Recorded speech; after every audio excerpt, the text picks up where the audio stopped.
If you'd like to start investing in real estate, but you have no idea where or how to start, then this is the channel for you.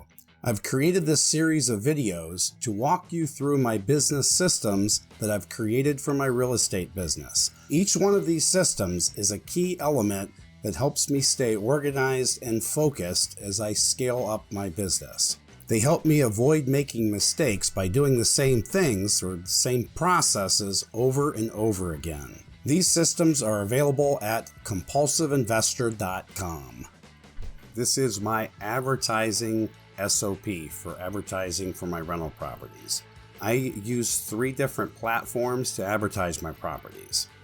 And what I do is I print out this sheet, I write the unit name in here, I write the date started, and then the first thing I do is I advertise my property on apartments.com. I use this platform for not only advertising, but to keep track of my renters. They pay through this website, and they have a really nice free service, and they do have, you can pay more to get more benefits, but I just use the free version. I'm fine with that. I have a certain description that I use for apartments.com, and during the rehab I have a coming soon picture that I use just to show that there is a property being rehabbed. And then as soon as I can, I post pictures of that property. And with apartments.com, they won't let you put your phone numbers on the pictures, which I like to do. I'll explain why when I get to my next platform, but apartments.com won't let you do that, and that's okay because their system is set up in a secure way and they don't have as much spam on it. As soon as possible, I post a walkthrough as the rehab is complete.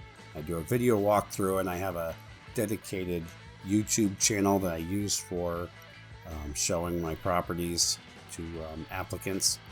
So I copy the link to that video and I put it in a reply sheet, and this is a form that I use to reply, whether it be by text or messaging or email.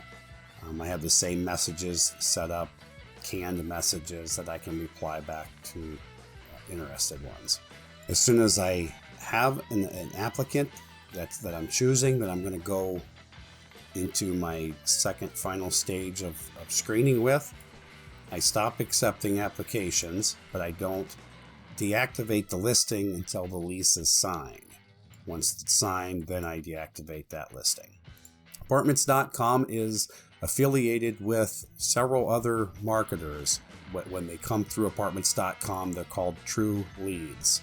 So you're going to get messages from email and text messages from these other companies. To those, I reply by the same canned messages, and I have advertising phone numbers that I use to reply back to them as well. The second platform I use is Facebook.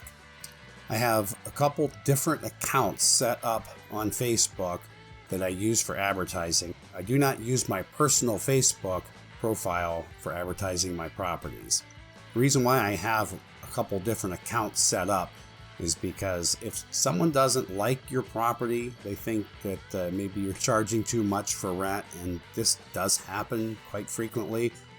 Even though I keep my properties at market rent, we all want to make money. That's why we're into this. That's why we got into this business. But if someone doesn't like that ad for whatever reason, all they have to do is click a button that reports the ad, and then you have to wait for the Facebook police to come and take a look at that ad and see there's nothing wrong with it, and then they'll put it back up. But during this time, you're not getting any calls for your property. It's not getting advertised. So I have a second account set up that when this does happen, and it happens every so often, I go straight to that other account and put the ad right back up onto that account. And then I don't have to wait for that ad to be checked out by the police. I have a Facebook description that I use, and I actually put a scammer comment in this. This basically just tells people not to call any of the phone numbers that are in the comments, because here's how these scammers work.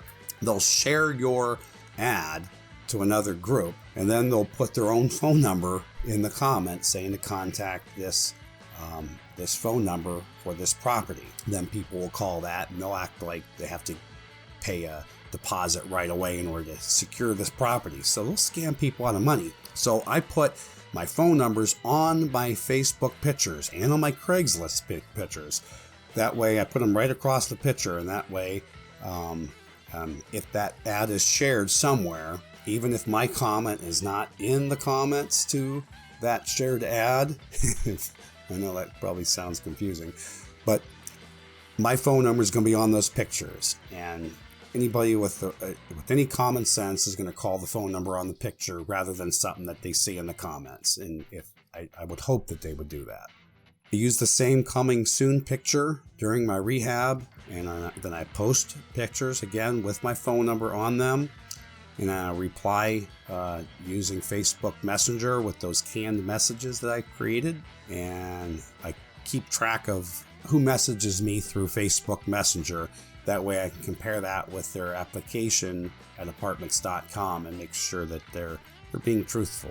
As soon as I have an applicant, I mark pending on that ad, and then once the lease is signed, at this point I deactivate the listing on Facebook. The third platform I use is Craigslist, and this is one of those ones that, again, they're full of scammers, so you really have to be careful. I have a separate phone number that I use. It's not this one, but I use this phone number for advertising directly with Facebook, so I know where my applicants are coming from. Same thing, I post pictures as soon as I have them with phone numbers across the picture, and I have a video here that describes how I do that as well. Shows you what my pictures look like. I reply using the same canned messages in my reply sheets, and you can get Google Voice numbers for free, and I use those numbers for all of my advertising, and those tend to get spammed quite a bit after a while. So once I sign a lease with a tenant, I give them a different number that I use for my management company only, and that's the number that they use to contact me for any rental issues. Then I deactivate that listing once the lease is signed, and at this point I go on to my screening SOP. After everything is highlighted on this form, I'll scan it into my computer and put it in the standard operating procedure folder for that property. And all of these documents that are referred to on this sheet, as well as the sheet itself, is available at compulsiveinvestor.com. These are my business systems that I put together to help other investors to become successful in their endeavors.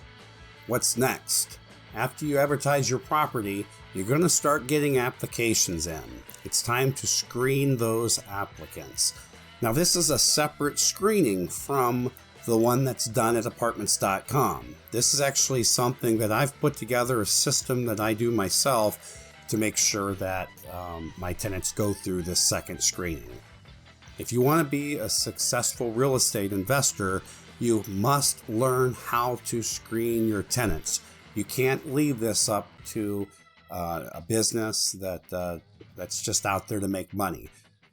I call that my pre-screening. But I do a final screening myself. And even though this takes a little bit extra time, it's well worth it because it makes sure that my tenants are the best tenants that I could possibly get.